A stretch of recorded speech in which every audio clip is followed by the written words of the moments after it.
أعوذ بالله من الشيطان الرجيم. بسم الله الرحمن الرحيم. الحمد لله الذي لم يتخذ ولدا ولم يكن له شريك في الملك وما كان معه من إله، الذي لا إله إلا هو فلا خالق غيره ولا رب سواه، المستحق لجميع أنواع العبادة، ولذا قضى أن لا نعبد إلا إياه، ذلك بأن الله هو الحق وأن ما يدعون من دونه هو الباطل وأن الله هو العلي الكبير. وأشهد أن لا إله إلا الله وحده لا شريك له، إله الأولين والآخرين، وهو الذي في السماء إله وفي الأرض إله وهو العليم الحكيم. وأشهد أن محمدا عبده ورسوله بعثه الله وأهل الأرض أحوج إلى رسالته من غيث السماء ومن نور الشمس والهوى، فقام بتبليغ الرسالة وأداء الأمانة والنصر للأمة حتى أتاه اليقين.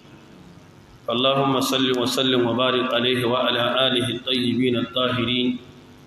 وعلى أصحابه الغر الميامين وعلى كل من اكتفى أثرهم واتبع سبيلهم إلى يوم الدين. أما بعد، فالسلام عليكم ورحمة الله وبركاته. yau muna 21 ga watan sha'aban, hijira ta babba dan babba farin jaka da annabi Muhammad sallallahu alaihi wa alihi wa sallam, wanda ya daidai da 3 ga watan 4 shekara 2020 a cikin wannan wato 21 a cikin 2021 cikin wannan wato jiha ta Borno, a wannan masallaci makeki na inda babban malami Sheikh Jafar Mahmud Adam, Allah ya ji kansa, ya ƙare rayuwarsa wajen dukkan kowane Ramadana yana zuwa don fassara littafin Allah. wa gutilla fil mihrabi shaykhun fadil zulman wa udwanan wa zalika Jafaru. Kamar yadda Dr. Sani yake cewa qatalu amiral mu'minina musalliyan waqtas sabihati qissatun tatakarrar, innal ula qatalu aba hawsin lahum likulli jarimatin la tughfaru. Daka tarihi ne yake maimaita kansa. Muna roƙon Allah ya ji kan malam Jafar, Allah kai wa malam Jafar rahama, Allah ka sa inda malam Jafar ya tafi ya fi inda ya bari. Abin da ya yi mai kyau muna roƙon Allah ta'ala ya karɓa. Zaton da muke wa malam Jafar na nagarta, Allah ka sa a gurin Allah ya fi haka. Kafin fara karatu akwai 'yan uwa guda biyu.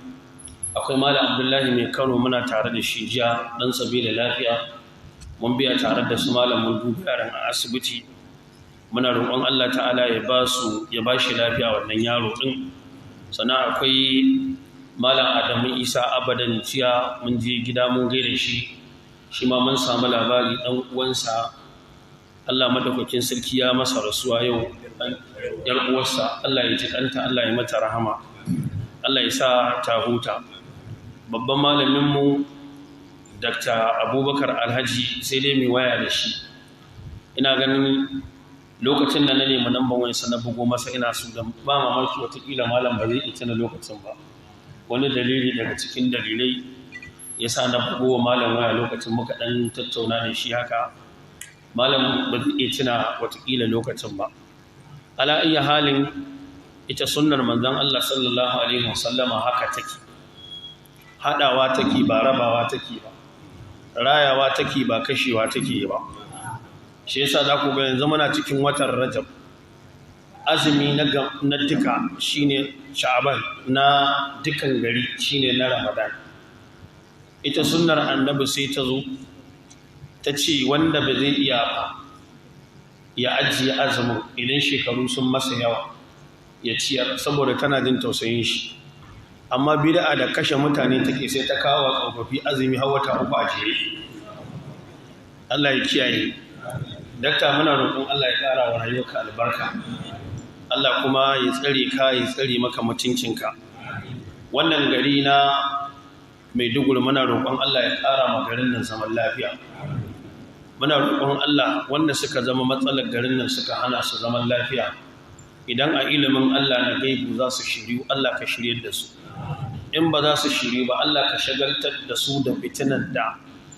za su shagaltu da ita al'umma ta zauna lafiya sannan kuma duk wanda yake tunani yana ganin bari ya kawar da su malam Jafar shine matsalarsa to aiki ya gani shi bai nan amma abin da suka kafa bai tsaya ba kuma ya ci gaba da tafiya kuma zai ci gaba da tafiya wanda suka bibi karatuttukan mu kwanan nan sun san mun yi magana akan usul na sharri mun kawo guda 8 muka ɗauki 2 akwai shi'a mun tattauna akan ta dukkan majalis nan da muka yi shi'a tana da hatsari ta fuskar cewa akwai gwamnatocin da suke da aƙidar kuma a shirye suke za su taimaka mata wajen sai aƙidar taya akwai hudda da yin shi'a suka yi wacce suke ce mata hudda alkamsiniya shekara 30 da ya wuce baya sun yi hudda shekara 50 suna so nan da shekara 50 duk duniya sai sun shi'antar da ita amma wayan kuruna wayan kurullah wallahu khairul makirin ana nan sai Allah ya fito da social media to ita aqidar shi a babban abin da ba ta so shine tonan asiri da haka din da ake karantar da mutane an riga an rubuta aqidar sai dai su koma bi ta karkashin ƙasa da aikin jin kai wajen su a tausaya musu su ja mutane zuwa ga aqidar amma ba ta fuskar ilimi da dalili da karantar ba usul na biyu sune khawarij to na so a ce mun samu dogon lokaci amma mutane su yi haƙuri karatun yau da na gobe da zamu yi da yamma zai zama to muƙaddima ne akan abin da nake so in yi bayani akan khawarij idan Allah madaukakin sarki ya sake dawo da ni to sai mu buɗa abu amma yanzu ina so in faɗi wasu abubuwa ne kamar haka ko shakka babu mun san cewa manzon Allah sallallahu alaihi wasallama shi kadai ya fara addini matarsa na Khadija ta karba warqa ya karba da annabi ya fara addini Allah yana da iko in ya ga dama shi kadai annabin ya tsaya ya da addini ba tare da gudunmawar kowa ba amma Allah bai ma annabi haka ba sai ya aje shi shafin rayuwa biyu shafi na Makka da shafi na Madina me hikiman haka saboda al'ummar musulmi ta dinga auna kanta da wani shafi take na rayuwa a garin Makka ne Allah ya ce wa annabi wa ma arsalna qablaka minal mursalin illa innahum la ya'kuluna at'ama wa yamshuna fil aswaq waja'alna ba'dakum li ba'din fitnatan atasbirun Allah ya ce na jarrabu sashin ku da sashi za ku yi hakuri kuwa idan kana son gaskiya Allah ya jarrabe ka da mara gaskiya atasbiru in kana son ai adalci Allah ya jarrabe ka da azzalimi atasbiru idan kana son ai sunna Allah ya jarrabe ka da dan bi'a atasbiru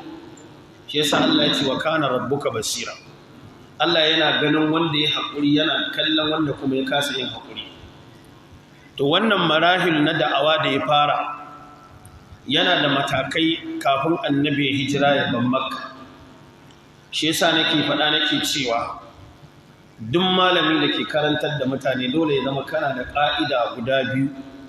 da ɗalibanka su san ka akan ta jiya babban malamin Malam Abubakar Kyari da muka kai mai ziyara cikin maganganun da ya faɗa ya ce yana jan hankali wajen lokaci hamasa ta kan ɗibi mutum mun sani ya ce amma duk abin da za a yi kada mu sauka daga tafarkin magabata mai dakta Abubakar Kyari yake nufi Allah ya ƙara masa lafiya wajen ta'amuli da shugabanni mutanen kirki ko waɗanda ba na kirki ba dole kana ahlus sunna ka san wace ƙa'ida ake bi wajen mu'amala da su in ba haka nan ba daga nan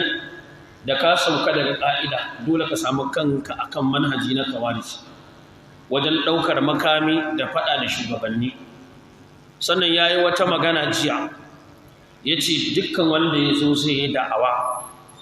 sai ya mai da shugabanni abokan faɗarsa da rigimarsa to babu abin da zai kawo ma al'umma na alheri sai dai sharri ɗaya daga cikin wanda ake buga misalai da su a nan ƙasar Shehu Usman bin Fodi shaƙiƙinsa Shehu Abdullahi yana faɗa yana cewa farkon da'awar Shehu Usman bai zuwa wajen masu kuɗi da masu mulki bai da alaƙa da su, amma lokacin da da'awar ta yadu al'amarin Shehu ya shiga ko'ina, shi da kanshi ya ga babu makawa bari ya nemi masu mulkin ya amfani da su, ya tashi ya tafi wajen bawa Jangwarzo da ya je mai masa wa bayyana lahul islam as-sahiha, ya masa bayanin ingantaccen musulunci, sannan ya umarce shi ya ce ya tsaye da adalci a ƙasar shi. Wannan ita ce mas'uliya da amana da Allah ya ɗora wa malamai duk sanda suka samu dama wajen alaƙarsu da shugabanni, su faɗa musu gaskiya wajen kula da addini da tsayar da adalci cikin mutanensu. To daga lokacin Shehu Usmanu da ya dawo sai ya zamanto wanda suke wa da'awarsa karantsi sai ya zamanto ba sa iyawa. Don me? Don sun fahimci cewa yanzu yallaɓai yana da alaƙa da karantarwa.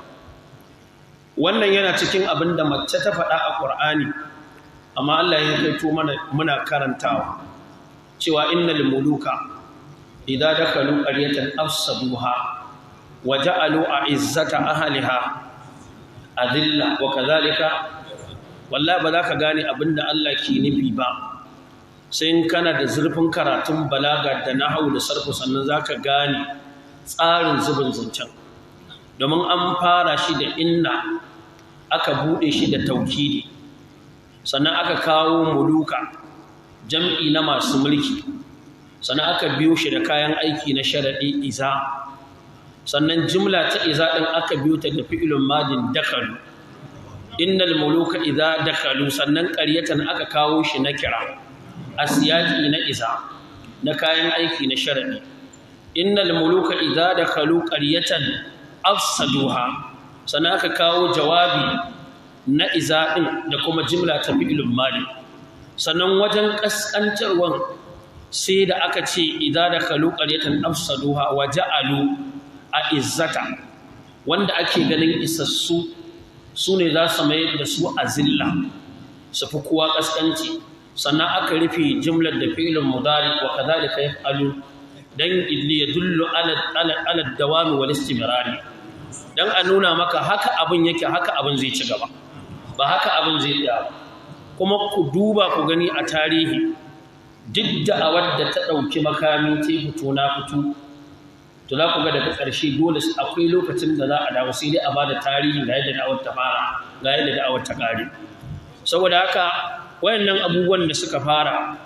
mu roƙon Allah muke, Allah ka sa muna cikin waɗanda za mu ga ƙarshen fitina, amma wallahi akwai lokacin da za ta zo ƙarshe insha Allah. To wannan shine abu na farko. Da haka annabi ya ɗauki shekara 13 yana karantarwa a Makka kafin ya tafi Madina. Mu duba maganin cewa annabin da Allah ya aiko da addini sai da ya bi marahilu na da'awa. Mataki na farko aka fara addawa a sirriya a ɓoye, wanda fa Allah ya aiko da addinin annabi Muhammad, amma an yi lokacin da ba shi da halin da zai iya fitowa gaban mutane ya karantar da addini. Dan me yasa Allah ya biyo da annabi wannan matakin? Saboda al'ummarsa a kowane hali take ta dinga aunawa wani hali take. Sai da aka yi shekara 3 a haka. Sannan akwai matakin da'awar annabi wanda na jahariya, wanda daga baya Allah ya ce fasda abi ma tu'ma wa arid anil mushrikin innaka fainakal mustahdi. Sannan akwai matakin da'awar annabi zuwa Ta'ifa, kafin wannan duka ya baro su ya taho ya hijira. Wannan fa annabin da Allah ya aiko da addini ne yake bin waɗannan matakan na addini da karantarwa. Sai a samu wani matashi ta bakin ƙalarawi da kai da shi in ka duba sai daga sa'o'inka ne. Wallahi shi yasa kullun nake faɗa, duk matashin da ya zo runguma harkar addini kaga a dama da hagun shi babu dattijai da suka kewaye shi da za su ba shi shawara ya ko ya bari, na rantsi da Allah sai ya jawo mutane fitina. Wallahi sai ya je wa mutane cikin bala'i. Wannan yana daga cikin nata'iju da ake samu. to shi yasa a matsayinmu na mabiya manzon Allah sallallahu alaihi wasallama a Makka a suratu Yusuf Allah ya faɗa dan mai koyi da shi yace kul kace a hadhihi sabili wannan ita ce hanyata ad'u ila Allah ina kiran mutane ne zuwa ga Allah sai ya kawo ana ni domin damiri dake cikin fi'ilin mudari na ana shine muakkad din wannan damirin dake nan shine taukidi mun san cewa a ka'ida an ce izhab anta ba yadda za a yi antan da aka yi izhare shi ya zamanto shine fa'ili na izhar sai dai wa fa'iluhu damirun mustatirun wujuban taqdiruhu anta wa huwa muakkad anta nabi taukidi ne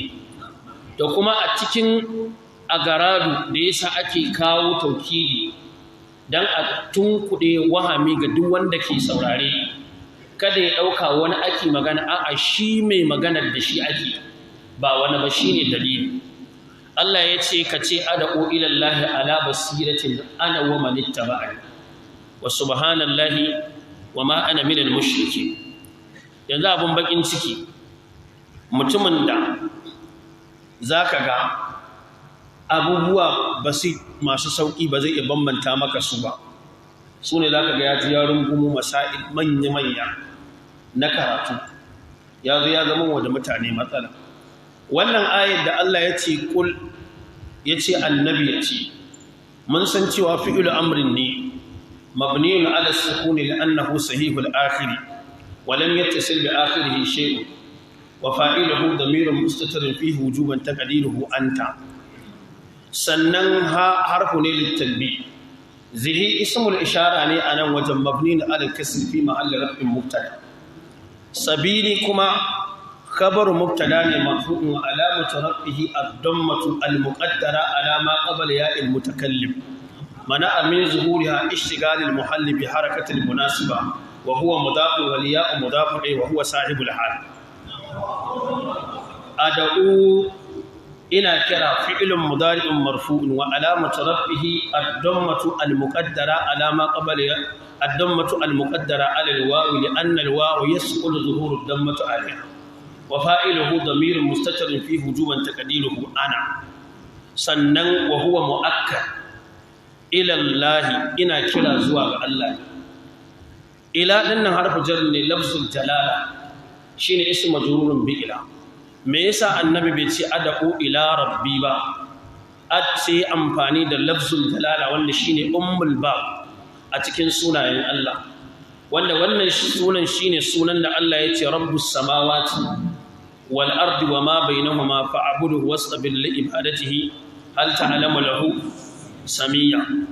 sannan ala basiratin akan basira nake kiran mutane sai kawo ana sai kawo tauhidi wannan idan muka lura da kul fi'il amrin ne a ka'idar duk dalibin usulul fiqh ya san al'amru yaktadil wujub idan aka yi umarni yana hukuntar da wajibi amma umarnin ya kafinta daga ƙa'idarsa ta asali ya shiga wasu babi wanda yana kaiwa babi sama da 20 na farko kakan iya ganin fi'il amrin a Qur'ani da ma'anan addu'a ake ba umarni ake baka ba a ce kai yana ciki shine rabbi auzi'ni an ashkura ni'mataka allati wannan rabbi auzi'ni fi'il amrin ne liddu'a addu'a ne sannan akwai lililtimas yani ga wanda zaka ce masa izhab ila dari wannan duk mutumin da yake matakin kaɗai da kai da shi da rayuwa an ka ce masa ikara wannan fi'il amr ne lililtimas ba a kiran shi umarni sannan akwai fi'il amr lil irshad za a baka umarni amma shiryarwa ne ga abin da yafi in ka ga dama ka dauka shikenan in baka ga dama ba shikenan kaman idza tadayantum bidinin ila ajalin musamman aktubu in zamu yi harkar bashi ba dole bane sai an rubuta saboda Allah ya ce wa in kuntum ala safarin wa lam tajidu katiban farihanun maqbuda fa in amina ba'dukum ba'dan falyu'addi alladhi tumina amanatahu wa liyattaqillaha sana akwai fi'il amrin littahdi akwai umarnin da zaka ga a Qur'ani Allah ya amma ba su ake kai ba tsoratar da kai ake akwai i'malu ma shi'tum innahu bima ta'maluna basir wannan i'malu ma shi'tum din ba Allah cewa yayi kowa ya aikata abin da ya ga dama ba kamar yanzu ne wani yaro ya ma laifi ka bi shi da gudu ka ce sai ka dake shi a ce dan Allah kai hakuri ka ce ka rantsi da Allah in sama da ƙasa za ta haɗu tunda baka da komai a tsakiya sai dai ta haɗu amma ba za ka haƙura sai ka ga wani ƙato ya taso da ka dube shi sai ka ga nan ɗin shi kawai ya fi cinye ka girma sai ya kawo yaron ya ajiye shi sai ya haɗa ka da Allah wani an ce ka haƙura koto don Allah ga shi nan don Allah ka taɓa shi ka san ba umarni yake ma ba cewa ka bugai ta hadidi ne sannan akwai fi'il amrin lil iba halatta maka abu kawai za a yi irin su wakulu washrabu hatta yatabayyana lakum al-khayt al-abyad min al-khayt al-aswad ya shiga ciki sannan akwai fi'il amrin lit-taswiya a ce ko Allah ya sa kai ko kada kai duk tafiyar su da shine ɗan wuta in suka shiga wuta Allah ya ce musu wato isbiru aw la tasbiru ko kai hakuri ko kada Allah sa kada kai hakuri duk tafiyar su da sannan akwai fi'il amrin lil ikram idan an zo Allah zai ce udkhuluha bi salamin amin shiga aljanna wannan umarni ne na karramawa sannan akwai fi'il amri lil imtinan Allah ya baka umarni yana faɗa maka bai wanda ya maka da haka abinda Allah ke ce mana a Qur'ani fa kulu mimma razaqakum Allah halalan wannan yana faɗa mana bai wanda ya mana ne shi yasa aka ce a ci sannan akwai fi'il amri lid dawa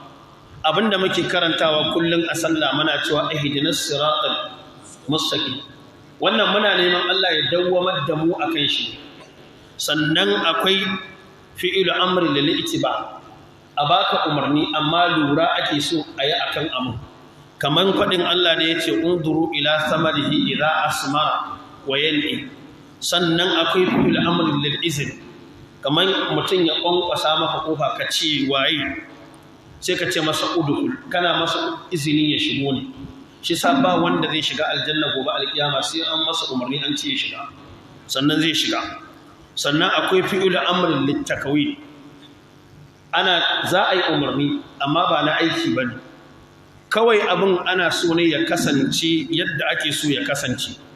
yanzu Allah ya faɗa mana cewa laqad alimtumul ladhina atadaw minkum fis sabti fa qulna lahum kunu wayannan mutanen fi'il amrin ne litakawin Allah yana cewa su zama bare kaskantattu ba yadda za su haka kai sai dai kaga mutun ya juyi raƙaƙa ya zama buri wannan shine fi'il amrin litakawin shi yasa Allah ya ce inna ma amruhu idza arada shay'an an yaqula lahu kun sannan akwai fi'il amrin litakhyir za a ce kai abu amma an baka zabi fankihu ma qabalakum minan nisa'i masna wa thulatha wannan fi'il amrin ne litakhyir sannan akwai fi'il amrin litta'dil yana babul ladabtarwa ne sannan akwai fi'il amrin litta'ajjub ban mamaki kamar yadda Allah yake ta undur kaifa darabu lakal amsala wadallu fala yastati'una sannan akwai fi'il amrin littakzib aryata ka aki Allah ya ce qul fa'atu bit tawrati fatluha in kuntum sadiqin sannan akwai fi'il amrin wanda yake zuwa dan ayi maka gargadi Allah ya ce wa fi samud id qila lahum tamatta'u sanda aka ce musu tamatta'u ba ana cewa su ji dadi bane a'a inzari ake musu cewa su jira bayan wannan azaba za ta zo bala'i zai zo menene dalilin da yasa na kawo wannan a muqaddima saboda wanda suke daukar Qur'ani su masa hawan kawara su gane cewa ba haka ake fassara Qur'ani ba yanzu akwai wani babba a cikinsu da na ji yana faɗa cewa innaka su aymanahum min ba'di ahadin wa ta'anu fi dinikum yace fa qatilu sai yace ku kashe bai san bambancin fi'ilin qatilu ba da qatala qatilu yana babin mufa'ala ne tsakanin musharaka ne tsakanin bangaren mutane biyu defense ne ka kare kanka daga mutumin da ya kawo maka hari shi yasa Allah madaukakin sarki yace musu uzina lil ladina yuqataluna bi annahum zulimu amma kaga sanda aka dauko shi aka tasa shi ana ganin babba ne yana fassara Qur'ani amma bai ma san bambancin tsakanin qatilu da qatal da alqatl ba dan haka waqtuluhum shine kisa amma wa qatiluhum kariya ne daga bangare mutane biyu da suka kawo muku hari wannan shine bambanci tsakanin wannan da wancan kuma wani babban jagora ne cikin wannan tafiyar da aka ɗauko shi aka saka shi gaba amma bai iya gane bambanci tsakanin qatilu da kuma fi'ili na ainihin wato qatulu ku kashe suna da bambanci to in aka yi rashin sa'a wani ya zo da riga ta ilimi kuma bai gane ilimi bai ja mutane to zai dafa su cikin bala'i wannan shine to sai magana ta gaba cikin abin da nake so in yi tambaya a kansa Allah ya faɗa a suratul a'raf ya ce laqad arsalna nuhan ila qaumihi faqala ya qaumi ibudullaha ma lakum min ilahin ghayru inni akhafu alaykum adhaba yawmin azim قال الملأ من قومه إنا لنراك في ضلال مبين مدوك كلمة ضلال مبين بتاوى ما بينيكو da annabi nuhu ya tashi ba su amsa ya ce qala ya qaumi laysa bi dalala dan Allah cikin ku nan waye zai iya bambanta min mai dalilin da yasa aka amfani da fi'ilin dalal da dalala wannan yana da ta'un wannan bai da ta'un mai dalili na gani shiru ne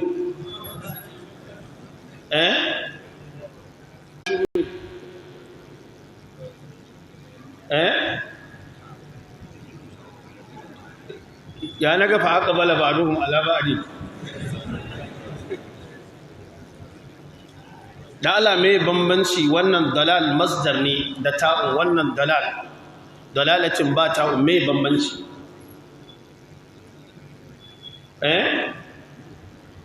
to kun ga wanda in ka tambaye shi wannan matsalar kadai ba zai iya baka amsa ba amma shine zai zo shi zai jagoranta al'umma wai shi zai kafa daular musulunci sai dai a kama mutane bala'i wannan suna da bambanci fadin Allah da cewa qalal mala'u min qaumihi inna lanaraka fi dalalin mubin na farko kun ga akwai fi zarfiya wanda duk sanda aka amfani da ita yana nuna cewa kana cikin abu shi yasa idan an ce fil baiti fulanun a cikin gida akwai wani yana nuna na farko yana cikin gidan sannan gidan ya game da shi ta ko'ina to shi yasa da suka cewa annabi nuhu inna lanaraka fi dalalin mubin kenan suna ganin shi cikin batan ma yana kewaye da shi ta mina ta ko'ina to dalal din bayan amfani da masdar da yake nuna cewa yana cikin bata ta ko'ina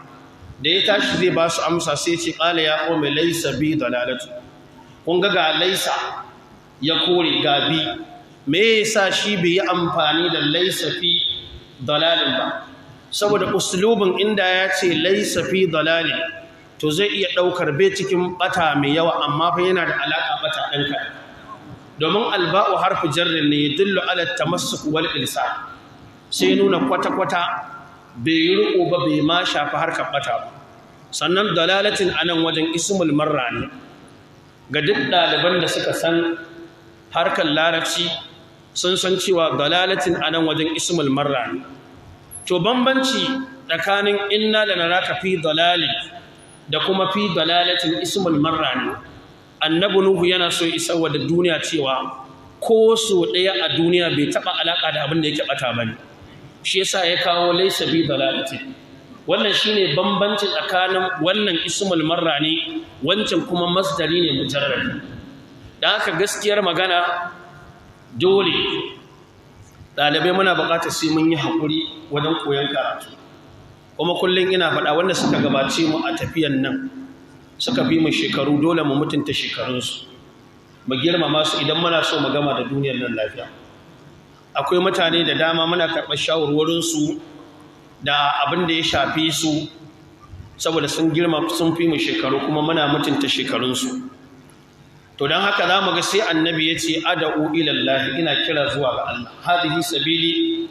wannan ita ce hanyata hanyar annabi kuma Allah ya faɗi ta a Qur'ani cewa anna hadha sirati mustaqiman fattabi'uhu wa la tattabi'us subula fatafarraqa bikum an sabili sannan annabi ya fassara wannan ne a aikace hadisin Abdullahi dan Mas'ud cewa rawa Abdullahi bin Mas'udin qala yace khatta lana rasulullahi khattan thumma khatta khututan yaminan wa shimala da ya rubutu dama da hagu thumma qala sannan annabi yace hadhihi subul ga kananan hanyoyi ala kulli sabilin minha shaytanun yad'u ilayhi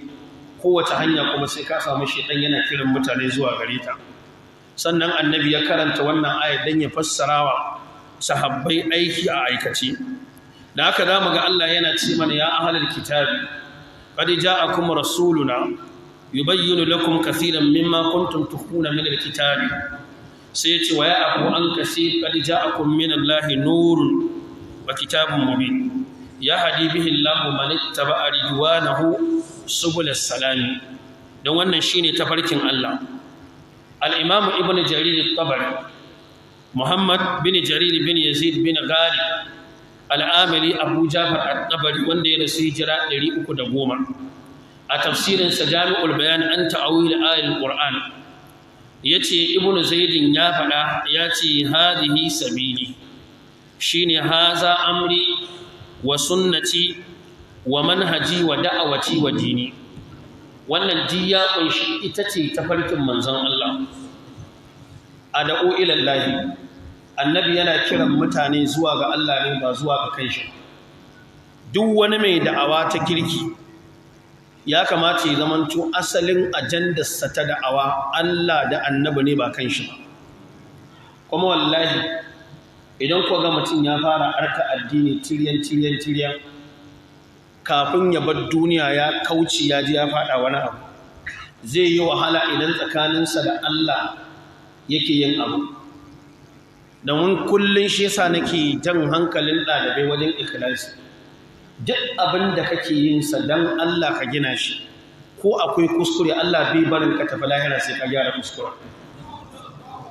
yawa ad'u ila Allah ina kira zuwa ga Allah zamu ga Allah ya ma annabi wannan shaida a Qur'ani ya ce wallazina atainahumul kitaba yafrahuna bima unzila ilayka wa min al-ahzabi man yunkiru ba'da qul inna ma umirtu an a'budu Allah wa la ushrika bi ilayhi ad'u wa ilayhi ma abga Allah kadai nake kira bana kira zuwa ga kowa sannan Allah ya ce li kulli ummatin ja'alna man sakanhum nasiku sai yace fala yunazi'unka fil amr sai yace wad'u ila rabbik innaka la'ala hudan mustaqim kai kira zuwa ga ubangijinka sannan Allah ya ce wa annabi wala yasuddannaka an ayati llahi ba'da id unzilat ilayk wad'u ila rabbik wala takunanna min al-mushrikeen sannan Allah ya ce ya ayyuhan nabi inna arsalnaka shahidan wa mubashiran wa nadhira wa da'iyan ila allahi annabi yana kiran mutane ne zuwa ga Allah ba zuwa ga kanshi ba to wannan al'umma ta annabi haka Allah ya ce wa man ahsanu qawlan mimman da'a ila Allah to yadda za a gane cewa ba wai kana kira bane zuwa ga kanka zuwa ga Allah abinda ka fara Allah ya maka tawfiki tiryan haka koma zuwa ga Allah kaka sauka daga layi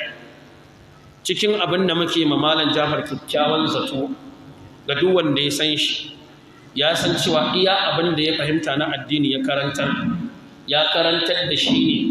don yarda Allah shi yasa manufar bai sauka daga kanta ba da haka kawai ya ɗauka cewa wai don ya kashe ka shi ya yi nasara a'a ka zo ka kashe ni amma manufata ta addini na sauka daga kanta a'a in ban sauka ba to shi kenan to wannan shi ne da haka za mu ga cewa aljanun da suka saurari manzan Allah ya yi karatun ƙur'ani cewa ya ƙaun wato mali a da'ukum ilan najati wa tad'unani ilan nari wancan mutumin rajulun mu'min tad'unani li akfura billahi wa ushrika bima laysa li bihi ilmun wa ana ad'ukum ila al-aziz al-ghaffar shine bambanci to maganan kuma cewa kai na Allah ne dan Allah kake wannan yau da gobe ce za ta yi halinta kuma kakka wahalar da kanka wajen sai kawa mutane bayani kai na Allah ne ka bari shi Allah in ya gamsu cewa kai na shi ne an riga an gama shikenan la tahsabanna alladhina yafrahuna bima ataw wa yuhibbuna an yu'madu bima lam yaf'alu fala tahsabannahum bimafazatin min al'azab sannan ala basiratin akan basira basira ana faɗatta a lugar larabci ana cewa albasiratu da ma'anan quwwatul idrak ƙarfin riskan abu ana cewa albasiratu da ma'anan i'tiqadul qalbi abinda zuciya ta kudurci ana cewa albasiratu da ma'anan alfitnatu kaifin hankali sannan ana cewa albasiratu da ma'anan alma'rifatu wal yaqin sannan ana cewa albasiratu da ma'anan alhujja sannan ana cewa albasiratu da ma'anan al'aqlu hankali sannan al'ibratu ka zama kana da lura sannan ash-shahidu sannan as-sitaratu allati tugatta al-bab labulan da ake rufe kofa da shi ta yadda wani ba zai ga abin da ke ciki ba ana cewa albasira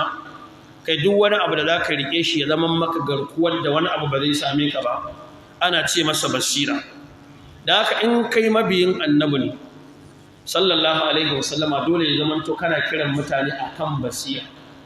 kamar yadda annabin yake amma ka zo ka jawo al'umma jafa'i da bala'i ina maganan basira ai ba maganan basira a ciki babu basira kwata-kwata ina tuna wata hadisa da ta faru wani kirista ne ya tabbacin Jerusalem ya dawo to sai aka bashi sarka ceto da sarka in babba ce haka akwai wani dan kullu a jikinta yayi ta sawa ya gaji da sawa sai ba wata washe kirista ita kuma sai ta tafi wajen mai walda sai ta ce dan Allah ya bude mata ya gani me a ciki yana budewa sai ga irin dan karamin Qur'anin nan ya ci shikenan mai walda sai ya kabbara sai ci jinin ta ya halatta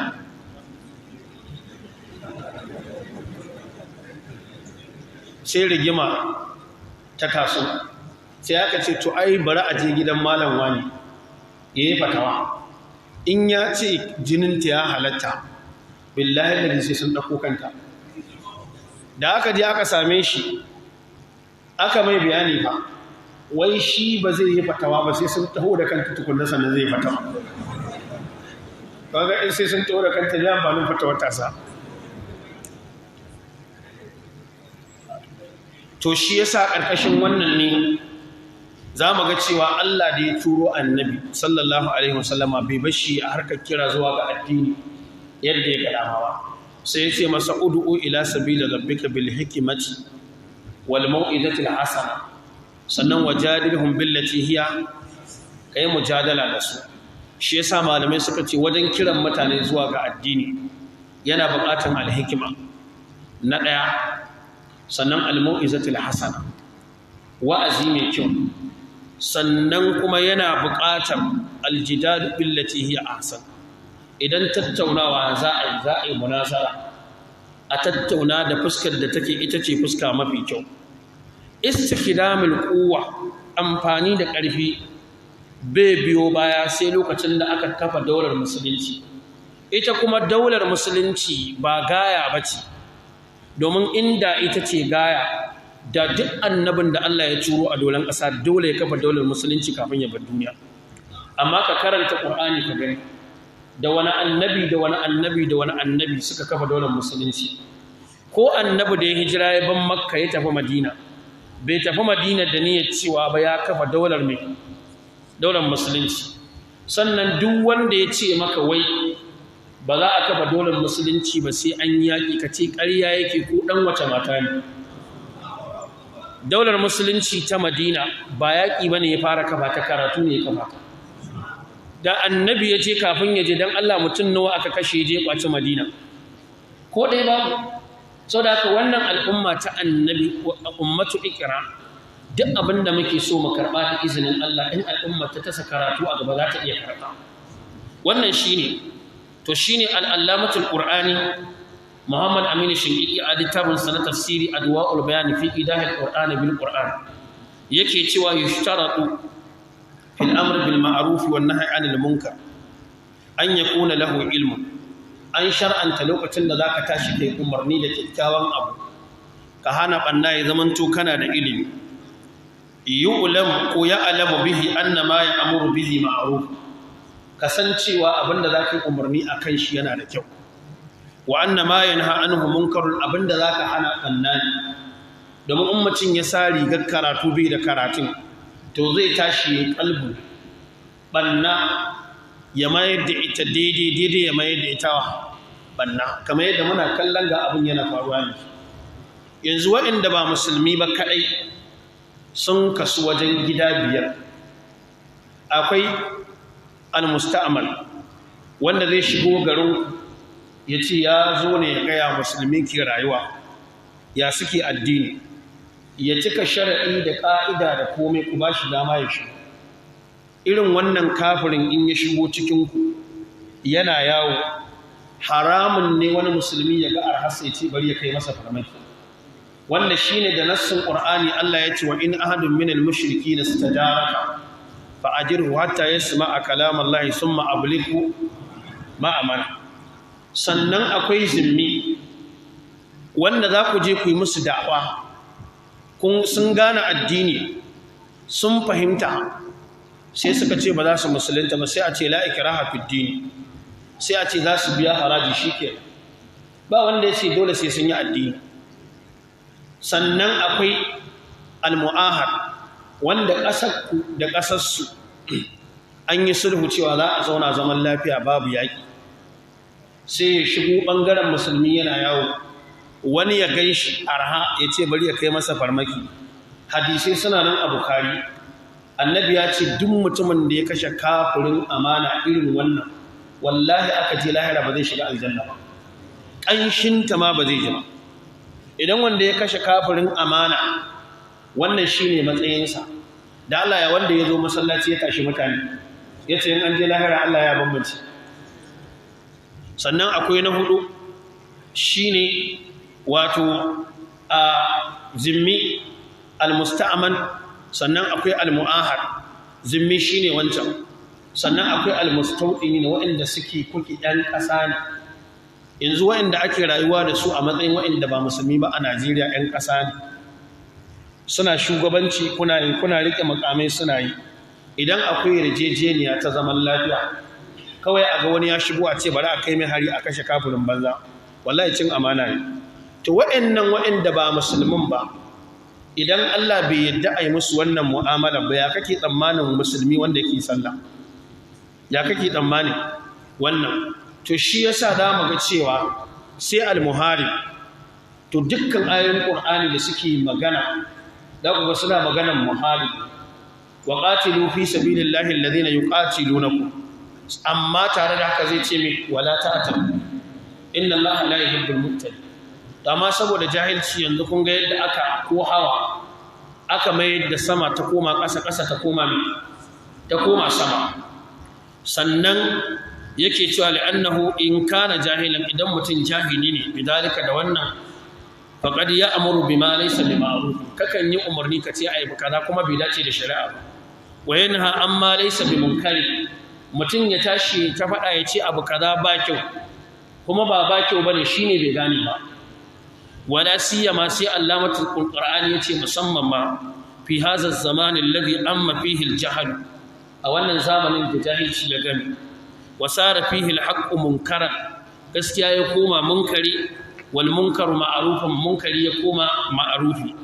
wallahu ta'ala yaqulu qul hadhihi sabili ad'u ila allahi ala basiratin ana wa man ittaba'ani, yace fadalla wannan sai ya nuni ala anna da'iya ila allahi, duk wanda zai kira mutane zuwa ga Allah labudda an yakuna ala basiratin, dole ka zama akan basira. wa hiya dalil wadiha, shine dalili wanda zai fito qarara, la lubsa fihi alhaq ma'ahu, babu rikici na gaskiya tare da shi, amma abinda zaka kawo na gaskiya ne amma mutane ba su gane ba, babu dalilin ka zo ka yaƙe su. shi yasa za ku ga muke ta magana yanzu cewa wajen takfiri muayyan, kiran sunan wani ka ayyana shi ka ce wani kafiri ne, to abu ne da yake buƙatar sai shar'i ya cika, babu mani sannan ake faɗa. wanda bai iya bambanta maka tsakanin al-kufr bil wasf da kuma al-kufr bit ta'yin, shi zai tashi ya ce duka an zama kafiri, kuma ya halatta jinin uwa, kuma ya halatta yaƙar kuwa. wannan yana ciki. inda yanzu kana karatu wani zai tambaye ka ya ce akramaka Allah mai hukuncin wanda ya ɗauki littafin Allah ya jifa da shi, me za ka ci? mai hukuncinsa? mutum ya ɗauki littafin Allah ya jifa da shi kaga kai tsaye ana maka tambayar me zaka ce kafiri ne an gama amma kana karanta Qur'ani zaka ga Allah ya ce annabi Musa ya ji ya karbo at-taurawa alqal alwaha yayi jifa da allanin at-tauran da ya karbo wa akaza bi ra'si akhihi yajruhu ilayhi ya kama kan dan uwansa yana jansa ko giyar wake ka sha ka isa ka karanta Qur'ani ka ce annabi Musa kafiri ne dan ya jifa da littafin Allah bai yiwa ba za ka iya ɗora mai hukuncin ba don ya fi ƙarfin wannan sannan a zamanin sayyidina Umar aka samu wani sahabi ya zo yana cewa shan giya ya halatta idan mutum ya kalli abin da Allah ya haramta ya ci ya halatta mai matsayinsa dole sai an maka iqamatul hujja sannan an maka izalatul shubha a gusar da shubhar sannan wanda zai maka iqamatul hujja din ya zama ya isa ba karanka bane da aka kira shi me dalilin ka sai ya ce ai Allah ne ya ce laysa alal ladina amanu wa amilus salihati junahum fi ma ta'ibu sai na Umar ya mai bayani ya ce ba haka ayati ga matakan da Allah ya bi wajen haramta giya lokacin da ya kawo haramci na ƙarshe ya ce la'allakum tuflihun ya haramta giya ne ya ce ku daina sha ku za ku samu babban rabo a lahira sai sahabbai suka zo suna wa annabi tambaya ina hukuncin ƴan uwanmu da suka mutu suna shan giya kafin haramcin ya sauka sai Allah ya ce to laysa alal ladina amanu wa amilus salihati junahum fi ma ta'imu idza mattaqaw har zuwa ƙarshe yanzu kun ga an masa izalatul shubha to wani babu ruwan shi ma kanshi bai san izalatul shubha ba bai san fahim haka kawai zai miƙe kuma za ku ga cewa kamar yadda ya faɗa sai yake cewa yambagi an takuna da'awatu ya kamata da'awarka ta kasance ilallahi zuwa ga Allah bil hikmati wa husnul uslubi akwai hikima akwai kikkiawan uslubi wal latafa akwai tausasawa ma'ida il haqqi tare da fito da gaskiya fili liqaulihi ta'ala saboda faɗin Allah ta'ala ud'u ila sabili rabbika bil hikmati wal mau'izati al hasana sai yace fa in kanat da'awatuhu ila Allah idan zaka kira mutane zuwa ga Allah bi qaswatin wa unfin wa kharqin zaka kira mutane da tsanani yace fa innaha tadurru akthar mimma tanfa to cutar wadda zaka yi ma al'umma yafi amfanar wadda zaka yi mata yanzu ba Allah bane yace wa annabi fa bima rahmatin min Allah walau kunta fazzan galizal qalbi lam faddu to ya za wani yazo ya tsananta mutane ba za a samu matsala addini ba dole a samu matsala to shine sai yake cewa fala yanbaghi an yusnada al-amru bil ma'ruf isnadan mutlaqan bai kamata a jingina umarni da kyakkyawan aiki ba jinginawa ta gabaki daya illa liman jama'a bainal ilmi wal hikma sai wanda ya tara ilimi tsakanin ilimi da kuma hikima to yanzu ka duba ka duk wanda suka je suka dauko fitinan nan waye malami a sunan da ma'anar malami ta bakin ƙalar rayu wanda za ka ɗaga da sa'an ko kuwa kaga yanzu idan a ce Malam Bakar Gumi yana duniya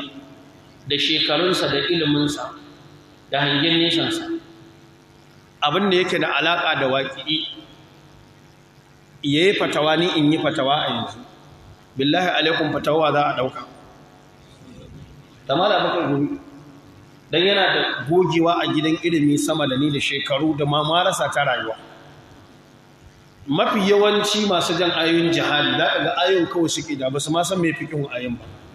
wa in nakasu aymanahum min ba'di ahadihim fi din fa qatilu a'immatal kufr innahum la aymana lahum la'allahum yatahun ala tuqatiluna qauman nakasu aymanahum wa hammu bi ikhrajir rasul wa hum bada'ukum awwala marra atakshawnahum ba ga suke yi ba me fikin ayoyin jihadin Allahu a'lam bai sani ba to maganar jihadi wanda insha Allah za mu samu lokaci mu zo kanta sai ya ce wasabari alal aza sai kai hakuri akan cutarwar mutane li'anna al-amra bil ma'ruf wazifatur rusul domin umarni da kyakkyawan abu aiki ne na manzanni da kuma mabiyansu to mai kira zuwa ga Allah dole ne nemi taimako akan abubuwa kamar haka na farko hikima shi yasa nake cewa ko kalma ce kake ilqa'in musamman yanzu da Allah ya kawo zamanin social media wataƙila kuna zaune tare da ɗalibanka ba su wuce mutum 4 ko 5 ba, amma an kafa maka wannan kayan kana magana ka ɗauka cewa kana magana ne da shi ƙarfi su, wallahi kana gocewa ka faɗi wata magana za ta tada hasudin Najeriya, to sai ka san me za ka faɗa. Kalma in tana ɗaukar ma'ana biyu, to kakka yi amfani da ita maƙiyanka su ɗauki ɗayan su ce shi kake nufi bayan ba shi kake nufi ba. Wannan shi ne dalilin da ya sa sahabbai na amfani da kalmar ra'ina. Allah ya hana ya ce la taqulu ra'ina wa qulu zurna. Wannan hikima inda yake buƙatar ka tsawaita magana ka tsawaita, inda bai buƙatar ka tsawaita kar ka tsawaita. Kowanne mutane a yi magana daidai da matakinsu, maganar da za ka yi a nan ka kiyaye ba ita za ka yi a wani guri ba, wannan yana buƙatar wannan. Sannan aljadalu wal hiwar wa iqamatul hujja, to ita kuma jidal a addini ba kowa ke iya yi ba duk mutumin da yake buɗe littafi ya karanta ba ne yake iya munazara, wanda dole nan gaba ahlus sunna sai sun tayar da ɗalibai su kuma aikin da kawai za su yi macewa ne ya je karanta kaza ya dogon bincike akan kaza bai da aiki sai wannan amfaninsa ko da zaran munazara ta taso da ɗan bid'a wane ko ɗan bid'a su wane shi zai tare kofar iya aikin da zai mana ke wane kai ka je ka karanta kaza an lura da shi tun daga tasowarsa wannan abin Allah ya sauwaƙe masa shi iya abin da zai iya yi kenan. Domin kar mai yaudare kanmu, falala ba a hannunka take ba a hannun Allah take, ba za ka iya yin komai ba. Za ka iya yin wani abun ba za ka iya ba, wani ne zai iya yi. To ba duk malamin da ke buɗe littafi ba ne ya karatu yake iya munazara, wanda duk wanda ke bibiyar yadda ake munazara to an san haka, dan abu ne da za a yi maka ardin masail na shubha wanda bai buƙatar ka je kai bincike yanzu ake so ka bada amsa. Kuma in ka tafi wakiltar sunna da an wawo shi kafarka shikenan an wawo shi kafafun ko ba gaskiya ba, to dole sai an lura da wannan. Sannan alqudwa, kai kanka ka zama jagora abun koyi.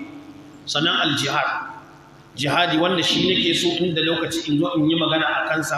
a gurguje. Sannan at-tarbiyatu wat-ta'lim, tarbiya da karantar da mutane. Yanzu na sha buga misali,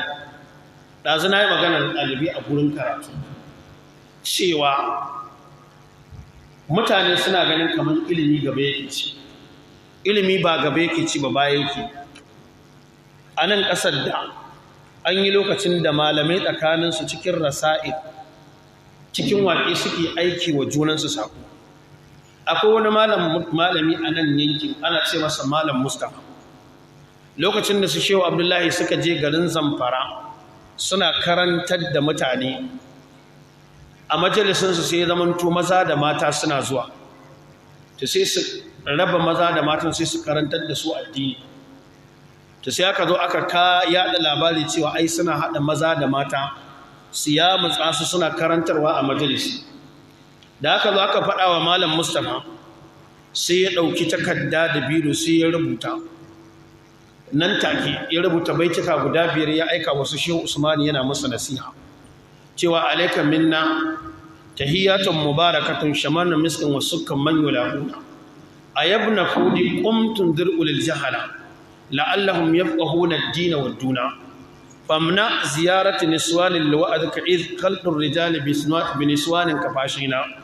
la taf'al ma yu'addi lil ma'ayib islam ya'muru Allahu ayban kana yuzina. Sai ya rufe ya ce wa abuyatul mustafa bajjun yutammimuha fi amarashin ma'a zaidul addi yakbina. Ana kawo baitukan Shehu Abdullahi ya ce sun maƙala li ash-shehu, sai Shehu Usman ya ce min anta aula, kai ne ka fi cancanta bi ijabatihi an abiyati yazi. Ya ce fa qultu sai nake sam'an wa ta'atan fa katabtu ilaihi, ba maganan je ka dawo ba, mutum ya aiko maka waƙe yanzu kuma yanzu ake so ka bashi amsa, kuma da irin baharin da ya aiko da shi ake so ka ɗauka ka mayar mai. Nan take kawai Shehu Abdullahi ya ce ya ayyu hadha alladhi qad ja'a yurshiduna sam'an lima qulta fasma anta ma qulna nasahata juhudaka lakin laita tu'diruna wa qulta subhana hadha kana bautana inna ash-shayatin in ja'u li majlisina hum yabussuna su'al qawli tubyana lasna nukhalid bin niswan kayfa waza kunna nuhadhiru lakin qultu sallamna in kana zaka walakin la usallimu an yutrakna bil jahli hablan kana insana har yaje karshen baitukan da ya bashi malam Mustafa ya aiko masa da baiti 5 ba je ka dawo sha Abdullahi ya aika masa da baiti 10 da irin baharin da ya kawo masa yanzu ina kake da irin wayannan ɗaliban yanzu ina kake da su Shehu Abdullahi yana da littafi Alfiyatu Tafsir ya rubuta baiti 1200 ya hada annuqaya da al-itiqan fi ulumul Qur'an na Imam Sudi ya waƙe su yana da al-qawaid al-fiqhiyya baiti 1000 yana da al-usul wal furu' a ilimin usul al-fiqh baiti 1000 sannan yazo littafin shi Diya'ut Tawil sai da wannan shekara 50 yana rubuta shi sannan yazo ya rubuta littafin Al-Baharul Muhit akan ilimin nahwu baiti 4000 da wani abu to yanzu karanta abin da suka bari ma yana gagaran mu ba haka bane amma ana ganin cewa mun yi me wallahi tallahi da yawa wani littattafan su in ka jarrabe shi da su kace karantar da kai ba zai ba kuma shine gobe zai je ya shiga gaba ka gan shi yayin rauni ya ce maka lokacin jihadi yayi Allah ya kiyaye sannan akwai istikdamul ilm amfani da hanyoyi na ilimi da nazari na zamani sannan umarni da kyakkyawan abu da hani da banna sannan al'ilam hanyoyin sadarwa irin waɗannan na zamani sannan yin rubutu da kuma ta haƙiƙi da takariji yana taimakawa hanyoyi ne da mai da'awa ke buƙatar su sannan akwai karantarwa a masallatai sannan akwai fita wajen gari da masallatai da kuma birane sannan lura da abin da yake hankula ne na mutane wajen karantarwa in ka zo kana ilqa'in darasi ka dinga lura da cewa masu sauraron darasin nan ɗalibai ne ko mutanen gari maganar da za ka yi wa ɗaliban karatu dole ta bambanta da wacce za ka yi wa mutanen gari in ba haka ba matsala za ta faru sannan akwai abin da ya shafi al-ihtimam bir ruhi wa tazkiyatun nafs wa a'malul wannan yana ciki a gurguje zan yi saboda lokaci a menene ina wannan da abin da zan tattauna gobe zai zamanto muqaddima ne akan sifa na khawarij da nake so in zo in yi magana akan shi ta yadda duk wanda zai saurara ya zamanto baka da wani iltibas ko nan gaba ka ga wani ya dauko wata fitina ka ce a wannan fitinanne ne a kyale shi wannan fitinanne ne na farko shine menene ahadaf na jihadi akwai matakai nashi akwai tattali nashi sannan yana da dawabi sannan yana da maratibu da kuma nau'insa to wajen maratibu din nan shi nake so ya zamanto shine na ƙarshe na farko akwai yaƙar rai da yawan mu ba mu san cewa ba ni in yaƙi kaina in zama mutumin kirki ya fi zama wajibi a kaina sama da in ce bari in ɗauki makami in jin yaƙi wani domin yaƙar wani reshe ne na jihadi ba asali ba shi yasa annabi sai da shekara 13 a makka ba a maganarsa idan ma wasu sun yi magana Allah ce musu yake kufu aidiyakum wa aqimus salata wa atuz zakata abinda ake ce musu kenan saboda lokacin ana buƙatar kowa igara kansa ya zama mutumin kirki kuna gane haka shekara 20 da annabi da uku ya bar duniya har ya bar duniya a Madina annabi bai gina kurkuku ba dan al'ummar da ya karanta ta gyaru kowa ya zama mutumin kirki cikin su ba ta da buƙatar ta yi rikicin da za a tafi wajen shi har sai an kai ga kurkuku an daure ka ba a buƙata sai na Umar ya taɓa zuwa ya alƙalanci a wani gari na shekara ɗaya sai na Abubakar ya tura shi sai da aka yi shekara ɗaya haka yake zama a kotu tun safi har yamma ba mai zuwa ya dawo ya ce aikin da ka sani ba zan iya ba ya ce ya zan saka aiki ka ce ba za ka yi ba ya ce ai mutanen da ka tura ni cikinsu ba su buƙatar wannan kowa ya san haƙƙin da Allah ya ɗora masa ya kiyaye abin da ke kansa to wannan shine abu na farko sannan sai ya kashe ɗan sannan sai maganan kafirai da munafikai sai ma'abuta zalunci da bid'a wanda suke ababun ne to wajen yakar abin da ya shafi jihadun nafsi malamai suka ce farko ka yaƙi ranka akan abin da yake al'amara ne na addini ka koyo shi ka san shi shine abu na farko fala sa'adata wala falaha fi ma'ashiha wa ma'aliha illa bi ba yadda za a yi ka je lahira ka tsira baka san komai na addinin Allah ba zai yi ba sannan na biyu idan ka yaƙi kanka wajen ka koyi ilimin addini ka sani to ana buƙatar sai ka ɗauko karatun daga duniyar karatu ka sa shi a duniyar aiki in ba haka ba tsurar karatu ba kai aiki da shi ba wallahi in bai cutar da kai ba a lahira to ba zai ma amfani ba wannan shine abu da biyu abu na uku shine sai ka yaƙi kanka ala da'awati ilaihi bi basiratin ka kira mutane zuwa ga Allah ga addinin Allah ta hanyar basira ka karantar da addini ga wanda bai fahimce shi ba to wajen karantar wannan ne fa muke kasa hakuri an fahimta domin zaka ci karo da matsaloli masu mugun yawa to wanda ya kasa hakuri zagin da mutane ke masa da tsangwama da waye yaushe zai zo ya ce shi zai jagoranci mutane wajen aka fa daula to shi yasa sannan akwai ka yaƙi kanka akan haƙuri wajen kiran mutane zuwa ga Allah don dole sai an cutar da kai shi yasa zamu ga wahayi na sauka a Makka cikin abin da Allah ya faɗa wa annabi nabi sai ce wal rabbika fasbir kai haƙuri zuwa ga ubangijinka idan Allah idan an tashi karatun nan kaga wani a wajen masallaci an zagaye shi ana wani dan Allah kai haƙuri haka kawai za a tare ana ba shi haƙuri ko sai in akwai wani abu ya faru sai in wani abu ya faru me yasa Allah ya ta ba annabi haƙuri waje sama da 18 a surorin Makka yana ce masa ya haƙuri saboda ya san matsalar da zai fuskanta to sai ka yi haƙuri a wajen wannan to wannan ya shiga cikin wannan bangaren sannan ya kashe dan yana da alaka da tunkuɗe shubha da zai jefa ka ciki domin fitinar da muke fama da ita fitina ce guda biyu in ma fitina ta shubha ko fitina ta ta ainihin wato sha'awa wa'annan sune fitintinin da ake fama da su sannan jihaduhu ala dab'i ma yulqi ilayhi min ash-shahawati wal iradat al-fasida to da wa'annan guda biyu ya kashe dan akan sha'awa da ya kassa akan shubha daya da shi zaka samu yaqini na biyu da shi zaka samu hakuri da wannan ne Allah ya ce waja'alnahum a'immatan yahduna bi amrina lamma sabaru wa kanu bi ayatina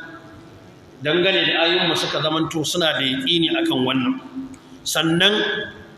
sai abin da ya shafi yakar kafare kafin a tashi aje a yaƙe su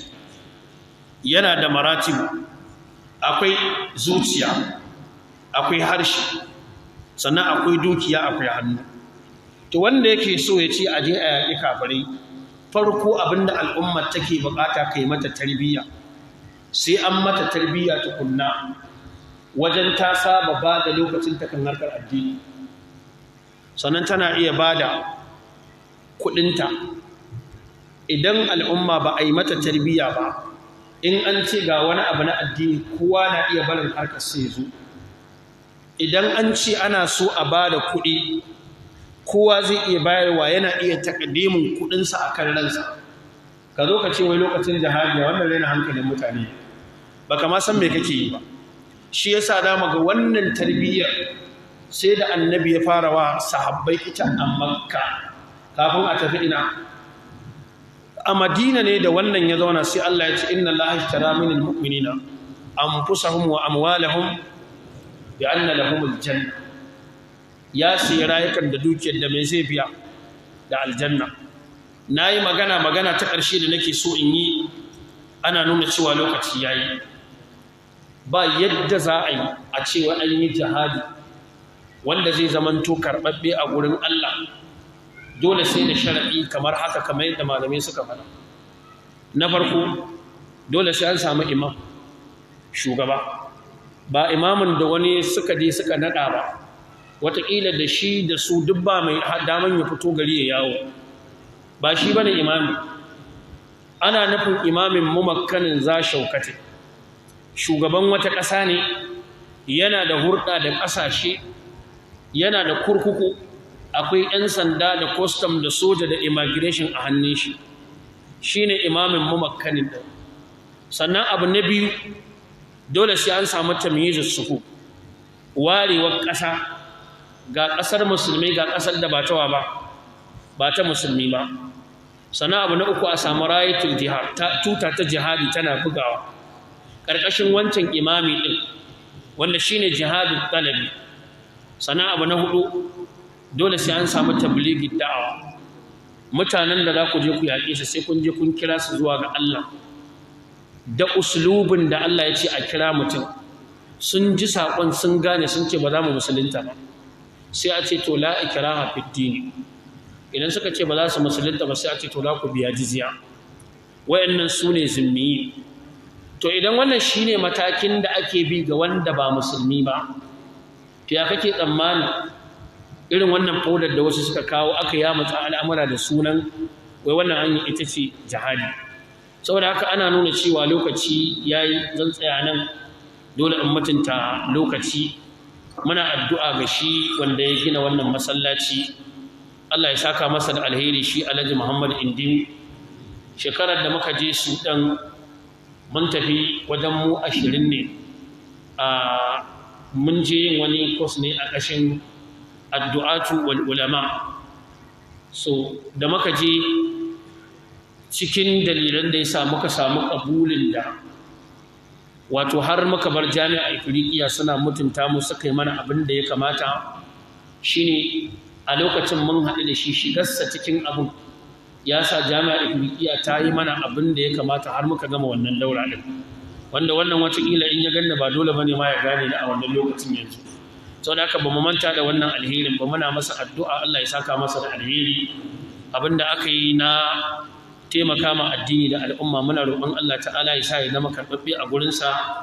Zan yi ƙoƙari in taƙaita a nan, wannan shine na farko, mutane su jira na biyu yana nan zuwa. Sannan karatun da muka yi alƙawari insha Allah za mu yi da izinin Allah. Wa bi hadzal qadri kifaya, wa subhanaka allahumma wa bihamdik ashhadu an la ilaha illa anta astaghfiruka wa atubu ilaik. Assalamu alaikum wa rahmatullahi wa barakatuh.